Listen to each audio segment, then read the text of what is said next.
एक समय की बात है जब राजा ने एक सुंदर सी दासी से प्रेम किया और उसे अपने साथ महल में रख लिया, लेकिन जल्द ही वह युद्ध पर निकल गया। राजा के जाते ही ईर्ष्यालु रानी ने अपनी सत्ता को सुरक्षित करने के लिए सभी सुंदर स्त्रियों और संभावित विरोधियों को मरवाना शुरू कर दिया। उसी सूची में वह दासी भी थी, लेकिन एक दयालु सैनिक ने उसे मारने की बजाय जंगल में भगा दिया। कुछ महीनों बाद उस दासी ने एक पुत्र को जन्म दिया। जन्म के समय आकाश में बिजली चमकी, कांपी और एक सुनहरी ड्रैगन उसकी कोख में समा गया। यह दृश्य दरबार के ज्ञानी ने ध्यान में लिया और तुरंत राजा को सूचना दी कि संभवतः उसका पुत्र स्वर्ग से अवतरित हुआ है और उसका खून सोने के रंग का होगा। चूंकि राजा की वंशावली समाप्त होने के कगार पर थी, वह यह सुनकर बेहद खुश हुआ। रानी मां ने तुरंत आदेश दिया कि पूरे राज्य में 5 वर्ष के बच्चों की खोज की जाए जिनके शरीर में स्वर्गीय लक्षण हो। उधर वह दासी गांव में टोफू बेचकर अपने बेटे त्यानबाओ के साथ कठिन जीवन जी रही थी। त्यानबाओ जन्म से मंद बुद्धि था, सिर्फ माँ कह पाता था, लेकिन माँ ने कभी हार नहीं मानी। उसकी सुंदरता पर गांव का गुंडा झाओ त्यानबा फिदा हो गया और जबरन उसे अपनी रखैल बनाने पर तुल गया। एक दिन वह दासी को जबरदस्ती उठाने लगा, तभी त्यानबाओ की आंखों में तेज रोशनी चमकी। उसका शरीर सुनहरे प्रकाश से भर गया और झाओ दूर जाकर गिर पड़ा। यह देखकर लोग उसे राक्षस समझने लगे। उसी समय महल से एक फरमान आया कि 5 वर्ष के सभी बच्चों को राजकुमार के साथ पढ़ने के लिए बुलाया जाए। माँ ने बेटे को महल में भेजने से इनकार किया, लेकिन जब सैनिकों ने कहा कि वह महल में काम करके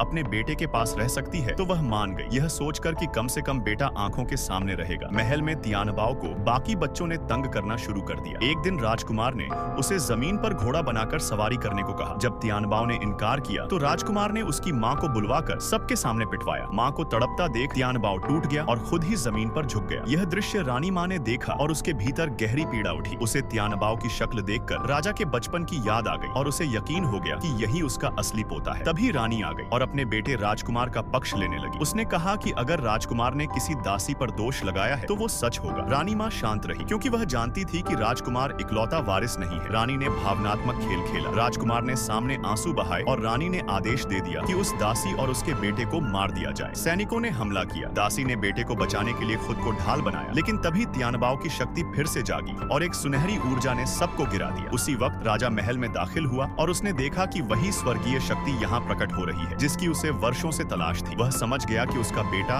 और असली वारिस अब उसके सामने है। रानी अपनी हार देख पागल हो उठी, लेकिन उसी समय महल में गूंज उठा कि राजा पधार चुके हैं।